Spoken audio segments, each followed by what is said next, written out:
जिस बंदे ने सारा सामान आपको भेजा था ना, उसने मुझे भी भेजा था, उसने उस बंदे को भी भेजा था, उस्मान ज़ेब को, जिसने चला दिया। अब तासुर ये है कि जी मैंने लीक किया, मेरे पास तो 2.5 महीने पहले से चीजें आई हुई हैं। रजब भट्ट उस्मान को पैसे पे करता है। आज अगले ने हल्फ उठाया, अगले ने बोल दिया कि एक पेनी नहीं दी। जिस जिस लोगों ने भी लिखा था ना पेड पोस्ट पॉडकास्टर, आज शर्म से डूब मरो। मैं क्यों लाना दो तुम लोगों की जिंदगी पे। तुम लोग अपने आप से चीज़ें इमेजिन करके अगले को गंदा करने के लिए क्या कुछ कर लेते हो। और मैं वो वाहिद बंदा हूं कि मैंने अपने पॉडकास्ट में जिक्र भी किया है उस लेडीज़ का जिसने ये चीज़ें हम तक पहुंचाई हैं।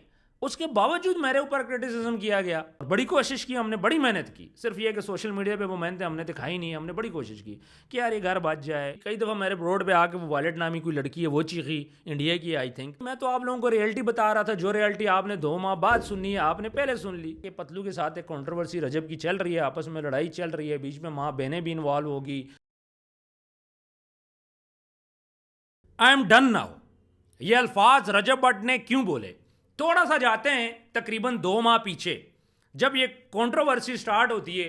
कुछ ऑडियो मैसेजेस चलते हैं, उसके बाद मैं आप लोगों के साथ कुछ चीज़ें शेयर करता हूं जो कि मेरा उस टाइम पे मकसद था पॉजिटिविटी के लिए। लेकिन उसके बाद एक क्रिटिसिज्म की लहर आती है मेरे ऊपर और बार बार ये बोला जाता है कि भाई आप ना घर ख़राब कर रहे हो।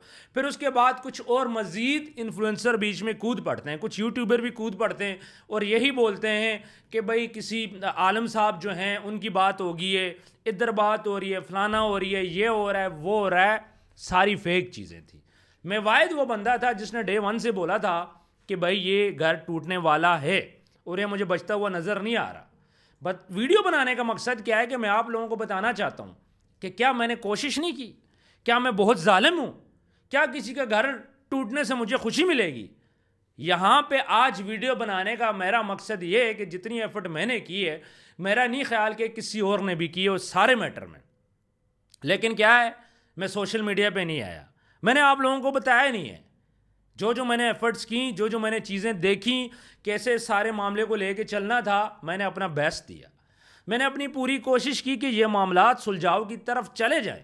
लेकिन जब मुझे कुछ चीज़ें बीच में ओपन हुई, मुझे कुछ चीज़ें पता चली और वो चीज़ें भी एक थर्ड पार्टी से, यानी कि एक थर्ड पर्सन तक अगर कुछ चीज़ें पहुंचती हैं और फिर वहाँ से मेरे तक आती हैं, इसका मतलब है कि और भी काफ़ी ऐसे लोग होंगे कि जिन तक वो चीज़ें पहुँच गई होंगी।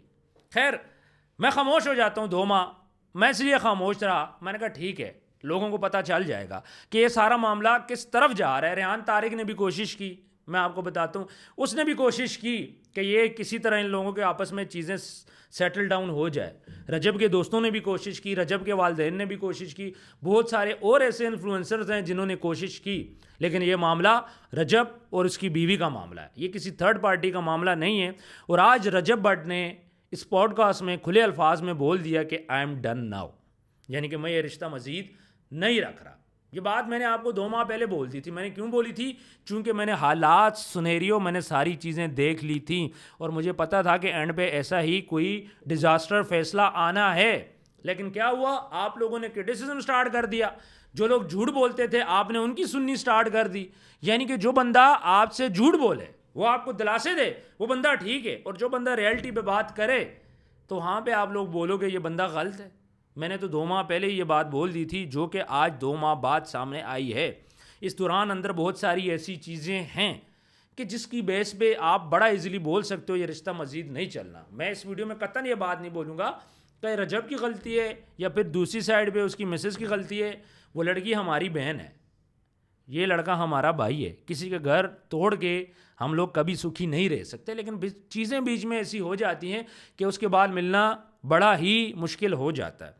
अब रजब भट्ट ने आज खुलम खुला अनाउंसमेंट कर दी और वो भी की रेहान तारिक साहब के पॉडकास्ट में।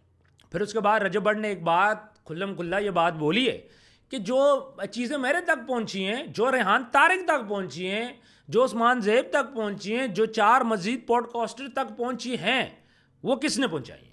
ये बड़ा ही इंटरेस्टिंग क्वेश्चन है। और मैं वो वाहिद बंदा हूं कि मैंने अपने पॉडकास्ट में जिक्र भी किया है उस लेडीज़ का जिसने ये चीज़ें हम तक पहुंचाई हैं। उसके बावजूद मेरे ऊपर क्रिटिसिज्म किया गया।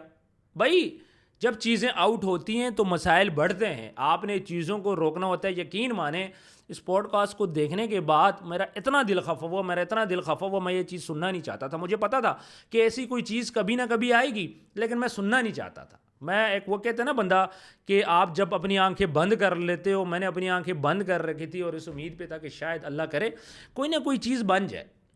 लेकिन वही हुआ जिस बात का डर था, आखिर आके पब्लिकली एक चीज़ अनाउंस कर दी गई है। अब सिर्फ उसका एक वो कहते हैं ना कि प्रैक्टिस होना रह गया। अब वो प्रैक्टिस कितने टाइम में होती है अल्लाह जाने। बाकी जो लोग भी इसमें नेगेटिव रहे, जिसकी भी ख्वाहिश थी ये घर ख़राब हो, और अल्लाह करे उनको नसीहत मिल जाए, उनके अपने ऊपर ये चीज़ कभी ना है। बड़ा मुश्किल होता है औलाद का दर्द, बहुत ज़्यादा मुश्किल होता है, और ये दर्द इन दोनों की साइड पे रहेगा। एक साइड पे उसका बच्चा है, इनका ये जो रिश्ता है ये कभी ना ख़त्म होने वाला रिश्ता है, चूँकि बीच में औलाद है। औलाद की वजह से ये लोग आपस में कनेक्टेड रहेंगे। छोटे मोटे मसले होते हैं, मसला नहीं होता, कोई पैसों का मसला था, कोई इल्ज़ामात का मसला था, हर चीज़ कवर अप हो सकती थी। लेकिन इतनी दूर तक ये चीज़ें चली गई। फिर बीच में कुछ सोशल मीडिया इन्फ्लुएंसर्स हैं, अगर एक साइड से गुस्सा निकाला जाता था तो वो उस चीज़ को दूसरी साइड तरफ ले जाते थे। अब हुआ क्या कि एट द एंड डिज़ास्टर आप लोगों के सामने आ गया। दूसरी साइड पे मैं बात करूँगा पतलू साहब की। पतलू साहब ने भी आखिरी वो कहते हैं ना कि वो सट मारने वाला काम किया, जो उनको अपने साथ लाइव बिठा लिया। नहीं बिठाना चाहिए था इस मौके के ऊपर। देखें, गलतियाँ इंसान से होती हैं, मेरे से भी हुई, उनसे भी हुई, सबसे गलती हुई। ये गलतियाँ होती हैं, इंसान ख़ता का पुतला है। सोशल मीडिया पे जब हम आते हैं हम सबसे गलतियाँ होती हैं, मेरे से भी कई दफ़ा गलती हो चुकी है, लेकिन गलती को कवर अप करना पड़ता है, और उसको कवर अप नहीं करोगे तो आप नुकसान उठाओगे। अब जो सवाल मुझे, जो कमेंट आए, मैसेजेस आए कि यार बच्चे का क्या होगा। अब रजब तो कह रहे जी वो मेरा बच्चा है, सब कुछ है, माँ भी है, ये दोनों सेपरेट हो रहे हैं, तो बच्चे का क्या होगा। तो मैं आपको बताऊँ, बच्चा माँ के पास ही रहेगा। अगर रजब इसको लेने की भी कोशिश करेगा तो हम उसके ख़िलाफ़ जाएंगे। उसकी रीज़न ये है कि जो माँ का हक बनता है वो माँ को मिलेगा, जो बाप का हक है वो बाप को मिलेगा। दुनिया की कोई ताकत भी एक बाप को नहीं रोक सकती बच्चे से मिलने के लिए।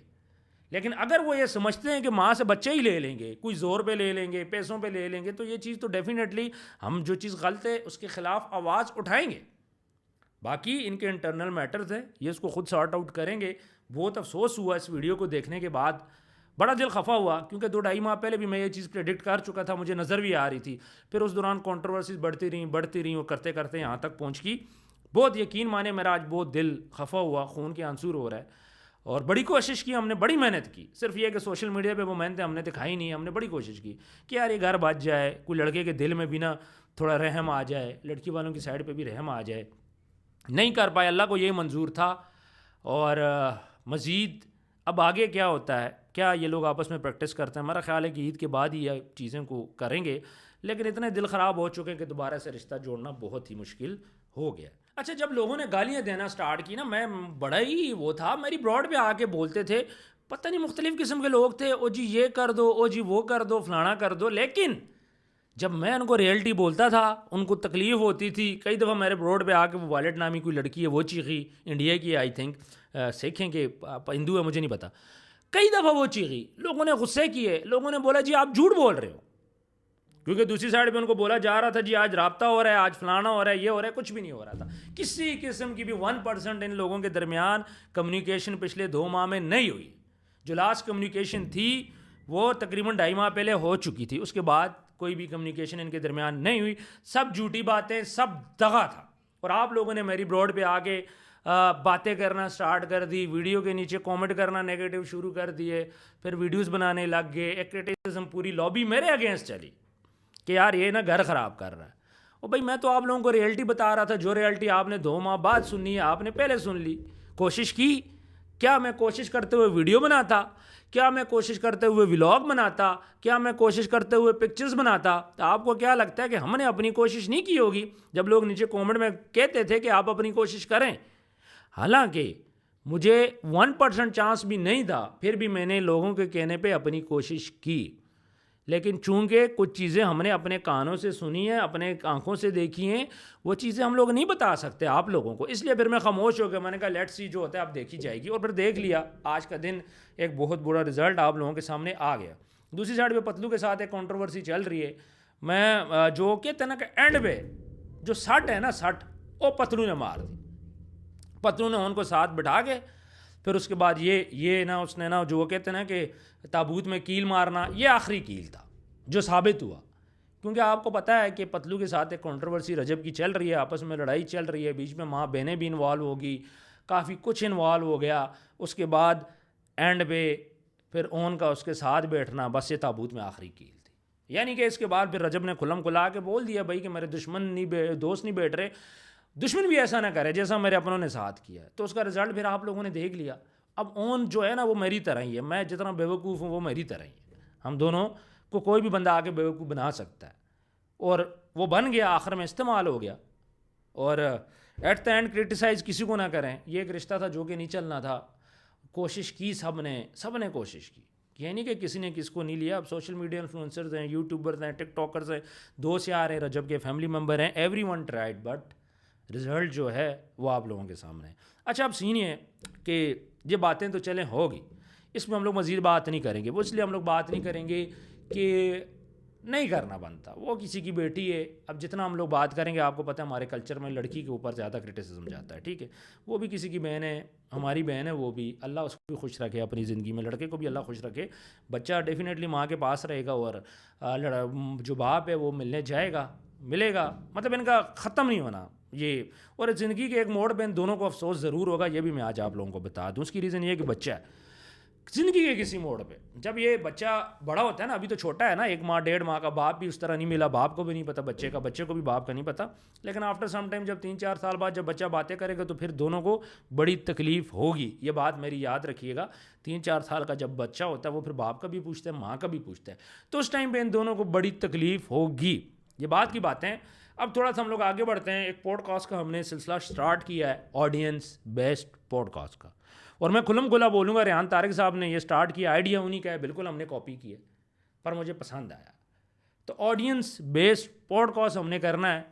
तो हमारे जो पहले मेहमान होंगे, हम लोग आपको सरप्राइज़ भी देंगे, कुछ सरप्राइज़ एंट्रीज़ भी हैं, कुछ को नोन है, कुछ की वीडियोस डल चुकी हैं, कुछ सरप्राइज़ एंट्रीज़ हैं। तो बहुत जल्द हम लोग इंशाल्लाह एक पॉडकास्ट करेंगे जिसमें हम बहुत ज़्यादा चीज़ें मज़ीद क्लैरिफाई करेंगे, और ख़ास तौर पे पतलू और रजब की जो कंट्रोवर्सी हो रही है उस पर हम लोग ज़रूर बात करेंगे। और एक और इल्ज़ाम पतलू पे लग गया है जी, ये रॉ का एजेंट है, या इसको रॉ की फंडिंग हो रही है। 1100 करोड़ यानी कि 11 अरब रुपए हो, तो पतलू ने कहा था मुझसे बात करना। अब इस चीज़ को भी हमने क्लैरिफाई करना है कि किस बात में कितनी सदाकत है। क्या पतलू वाकई रॉ का एजेंट है, या फिर ये उस पर इल्ज़ाम लगा। अब इस चीज़ को भी क्लैरिफाई करना है। इदारे तो करेंगे, फाइल तो रेडी होगी, लेकिन हमने भी तो कोई ना कोई सबूत इकट्ठे करना है भाई। ये इतनी बड़ी बात होगी, ये फितनतुल हिंदुस्तान बोला गया आज सारे मैटर को, और अब इतना बड़ा इल्ज़ाम पतलू कैसे डिफेंड करेगा। मैं ये नहीं कहता कि इल्ज़ाम सच्चा है, मुझे कुछ भी नहीं पता, लिटरली मुझे 1% भी इस बात का नहीं पता। मुझे 8 पॉडकास्ट में देख के पता चला है फितनतुल हिंदुस्तान वाली बात के पतलू को रॉ का एजेंट बोला गया।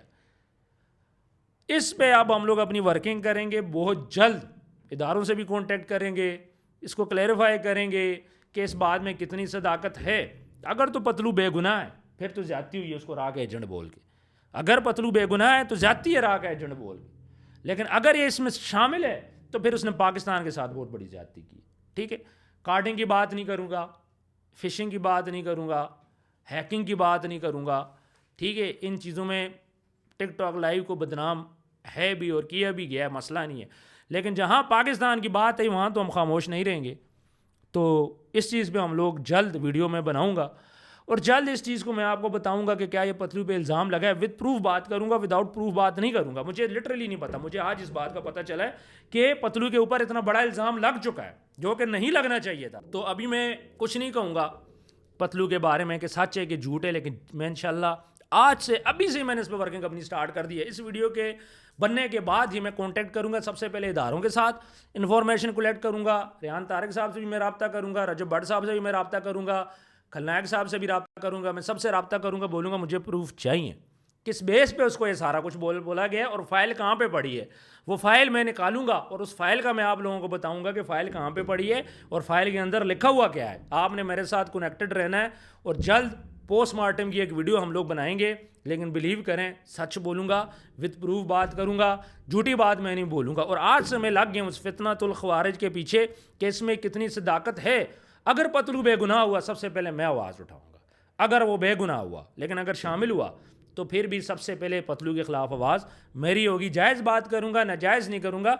अभी तक हम शुगल लगा रहे थे, वीडियोस बना रहे थे, गपशप लगा रहे थे, हमने तो सीरियस लिया ही नहीं था इस बात को। लेकिन फितनतुल खवारिज की बात जब आती है, हमारे पाकिस्तान की बात आएगी, इस चीज़ पे हम लोग पीछे नहीं रहेंगे। अच्छा, जो लोग इल्ज़ामात लगाते थे कि जी रजब भट्ट उस्मान को पैसे पे करता है, आज अगले ने हल्फ उठाया, अगले ने बोल दिया कि एक पेनी नहीं दी। एक पेनी जिसको बोलते हैं ना, एक पेनी ना मैंने लिए और ना उसने दी। आज अगले ने हल्फ उठा लिया। उन लोगों के मुंह पे क्या रह गया? जिस लोगों ने भी लिखा था ना पेड पॉडकास्टर, आज शर्म से डूब मरो।